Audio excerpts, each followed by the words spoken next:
Morning, everybody. I'm really grateful to Professor Rao for arranging such session in which people have been invited to give their views, and there will be a scope for discussion in that. So I come from experimental background in which we are doing a lot of experiment in oceanography. And when you are doing oceanographic field research, you need lot of support. You need lot of support from different sector of the society and the government. You need lot of support to have experimental setup, instrument and all. So in that case, you need lot of money and manpower. And again, manpower requires a lot of money. So funding is very much required to do sophisticated science. Sophisticated in the sense, as Prime Minister was also mentioning, we should have a very great lab. We should have very all new or very state-of-the-art instrument to do our experiment which we have thought about, which is available in our laboratory. For that, we need a lot of support from government as a funding. So one of the requirement to do such support is very much required is the funding. But as Professor Rao was telling, what is the requirement, why we are lagging in science? In my view, I think it starts from the fact that most of the people are, you see, majority of the people in our country is middle class family or lower middle class family. The main motto when the child is growing, main motto happens to get a job as soon as possible.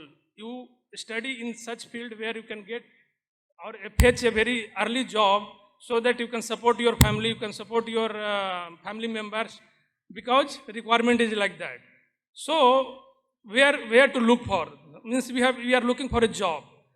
Now, if you see the science background, if you want to do a science or become a science leader, here you have to study a little bit longer time, because you do BSc, MSc, then PhD, then postdoc. By the time you get settled, it will become 35. Age become 35. So it's really quite late in our Indian society, where a child who is growing, he needs to support his family. And in that case, he required to get a job at 22, 23, 25 as soon as possible.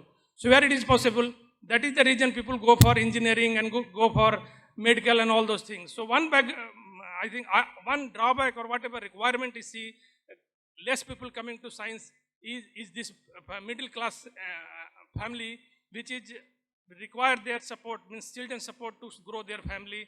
So they need job as soon as possible. So in that case, I request, or means it will be requirement from the family members or the parents to support their children and tell them that it is not required to support, means you should go pursue your dream and do your science. Time is not a constraint, but I don't know means how to go about that.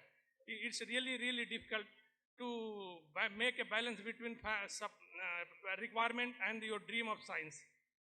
And second thing comes from, like you see, everybody is not born Einstein. You have to make some of them, you have to make them. So for that you need environment. And environment, like it starts from the family again.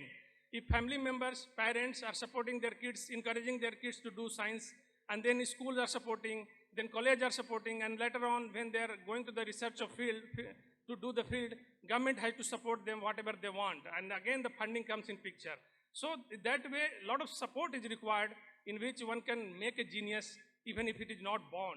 So these are some points where I wanted to make that these are the points where we need to support, and of course the funding from the government funding, full support is required to make the sophisticated lab and all to grow the science in India. Thank you.